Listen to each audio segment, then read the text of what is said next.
One thing, because we've been on a ketogenic diet for almost 3 years with our son, now we're coming up on our 3-year anniversary, people ask me, well, what's the key to long-term sustainability with this diet? For us, it meant kind of 3 different things.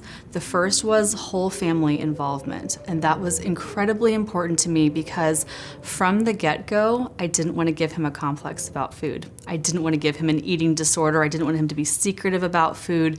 And so for me, the answer to that was, this is how our family eats. And my mother lives with us.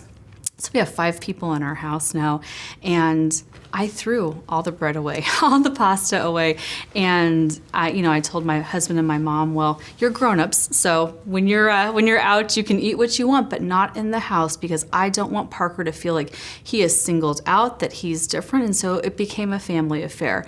I looked at it as a culinary adventure, because learning to do low-carb baking is a very steep learning curve to do that. But I made it a whole family affair.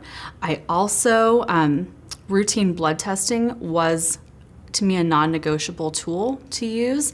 And at the beginning, it meant testing him 2 or 3 times a day. But I wanted to de-escalate the trauma for him. So our house rule was every time Parker got poked, Mommy got poked at the same time. Well, the benefit of that is I've gotten a lot healthier in the last 3 years. I've lost 50 pounds. I've reclaimed my own health through all of this too. So that was another huge part of it. And the third takeaway was have fun with it. I mean, that's the amazing thing, is that 3 years ago, there were maybe 1 or 2 keto treats on the market that had clean enough ingredients for me, because I am, as I said, I was that label reader, that were clean enough that I trusted those ingredients. Now there are so many more, but because there weren't a lot of pre-made options, we got in the kitchen and we had fun together. So we make fun keto foods as a family. We've made new traditions. We still make Christmas cookies. We still do all of these things. But ultimately, we've also found a way to honor celebrations that don't center around sugar. And that's been a huge part of our growth as a family too. We don't hand out candy at Halloween. We hand out glow necklaces and stickers and bubbles.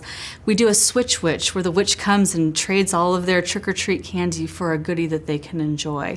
So it's been a fun journey as a parent too, because it all comes down to my attitude, right? If I choose to think this is the hardest, most awful thing in the world, then my kids are gonna think this is the hardest, most awful thing in the world.